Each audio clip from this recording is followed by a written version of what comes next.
Hi everyone, Phil Morrison from Driftworks here. Just thought we'd do a really small little update on the GT1 inspired Murcielago project.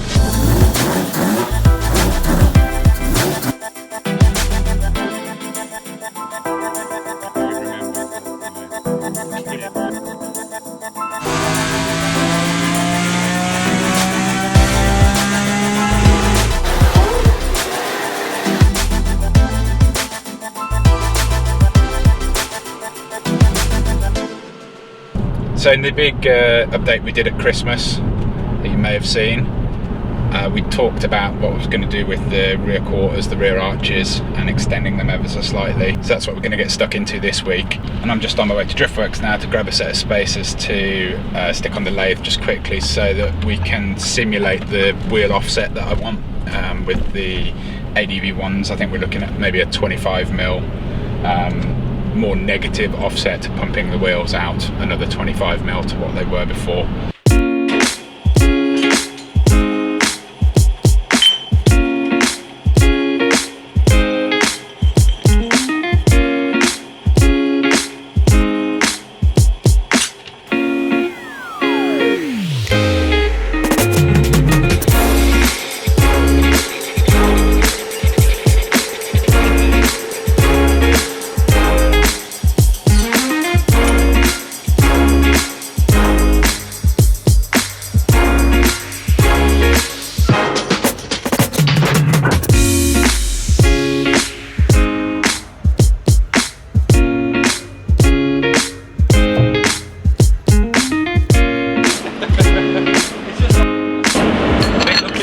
That was there before. I think about 25 would be probably the most we need to go. Yeah, because we don't want the wheel poking out of the arch here. You want it permanently pushed there, but so it loses that gap at the rear. Yeah.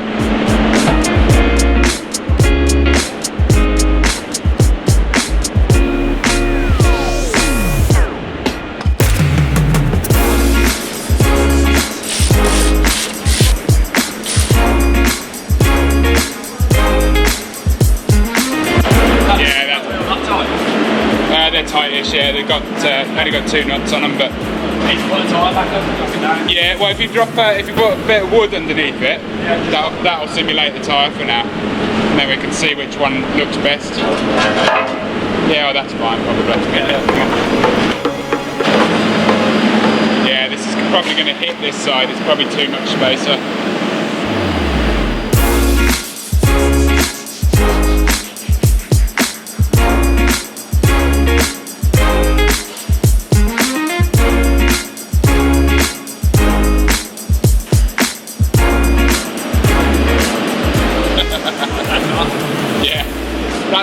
That's on. So yeah, I can take the. If you want to take the type off, pull the arch out. Well, I got a 10mm. Just depends whether that's the look that I want. Depends how much you want showing down the bottom. Yeah, it looks like possibly a bit much, doesn't it? The top we can bring it in alright as much as you need to. Yeah. I reckon jack it back up. We'll whip that 10mm spacer off. I don't think the back's too bad. If it comes up the top slightly, the way the body tucks in, but it looks a bit. Weird there, probably a bit. Yeah, it does look. That looks a bit too pokey for me. So yeah, I reckon we're going to jack that up. I'll take that 10mm spacer off. Yeah, come back. And let me have a look at this side.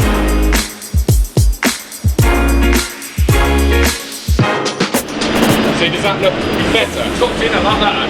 Yeah.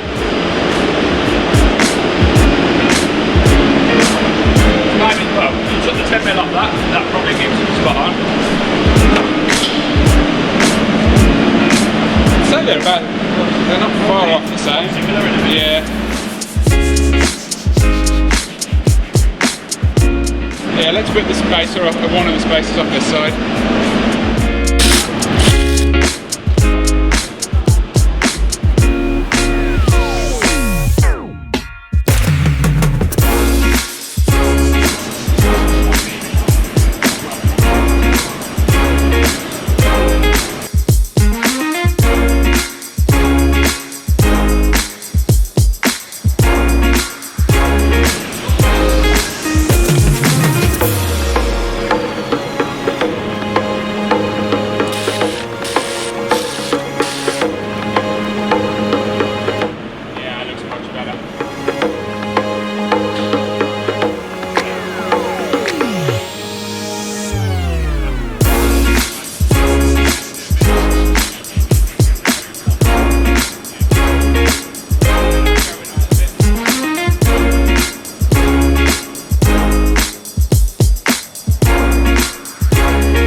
just lowered it 25mm on the coilovers. It's got 4 coilovers at the back. We just lowered it 25mm on each of them, and I don't like it.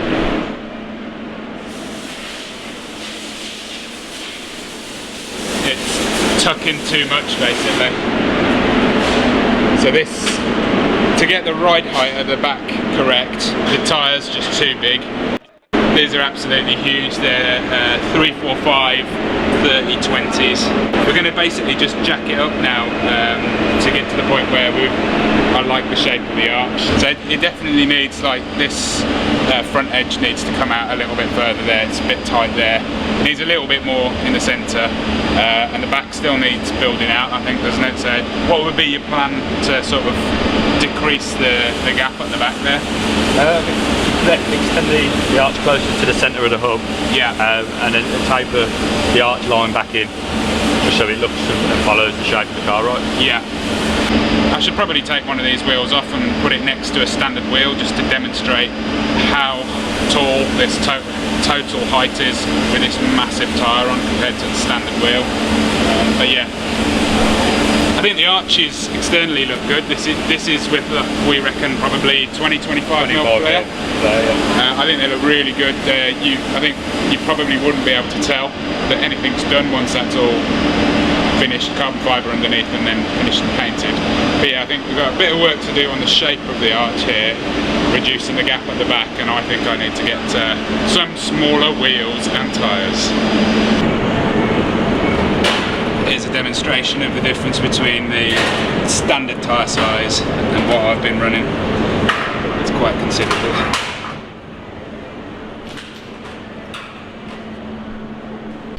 So I'm back at Driftworks. I'm going to downsize the rear tyres to the size that they were when I first bought the ADV ones. I've just got to see whether I've still got them somewhere. There they are.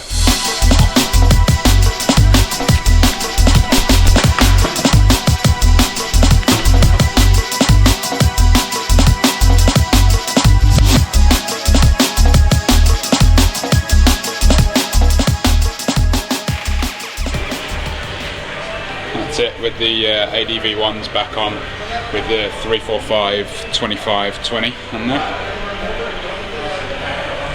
Gaz just lowering it down now.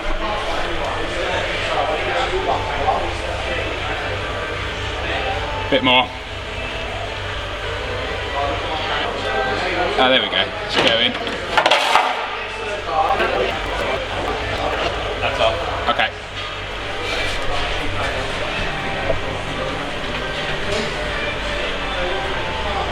That definitely looks a lot more like it. I think it's dropped down too much, but I think what we need to do now is get it on the floor so I can have a proper look at. That's a lot better. Yeah. With a little bit of work there. I think that's probably good as it is. Yeah.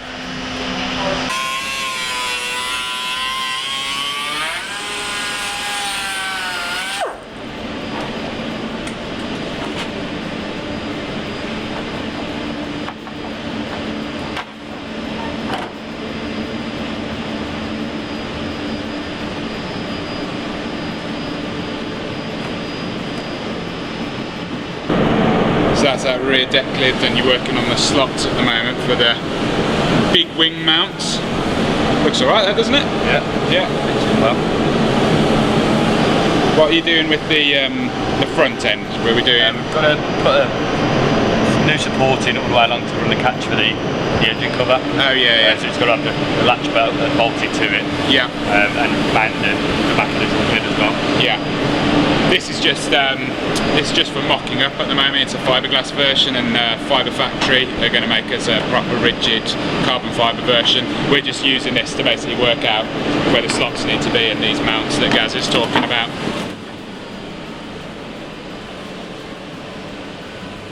Simple as that.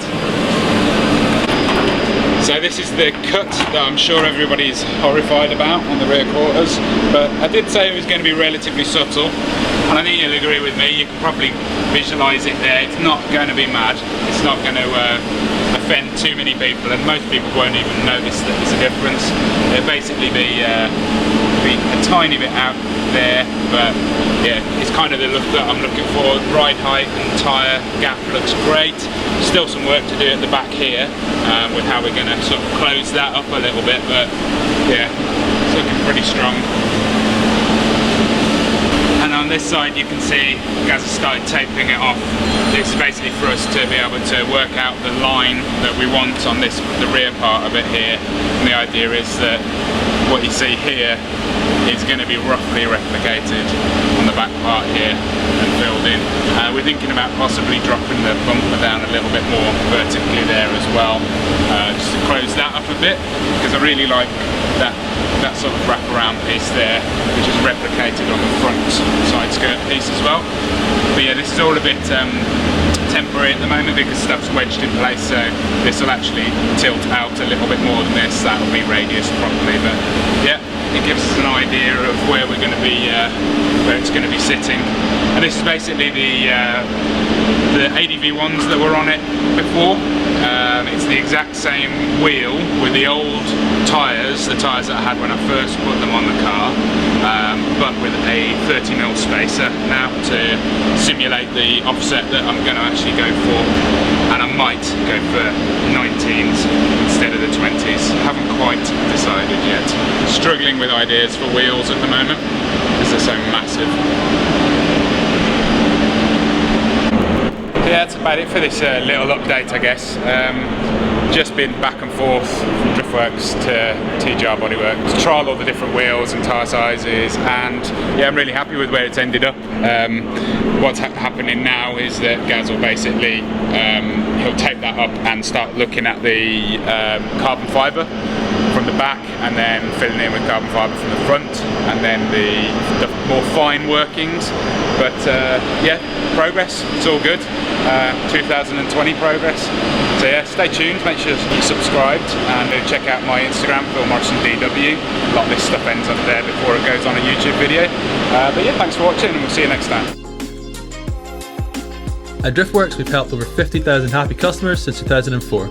Our huge online parts store is simple to use, with superb shipping rates to anywhere in the world, and finance options available for UK customers. We live and breathe wheel fitment, so if you have any questions about your own car or any of our products before placing an order, please drop us an email at shop@driftworks.com or give us a call. Thanks for watching.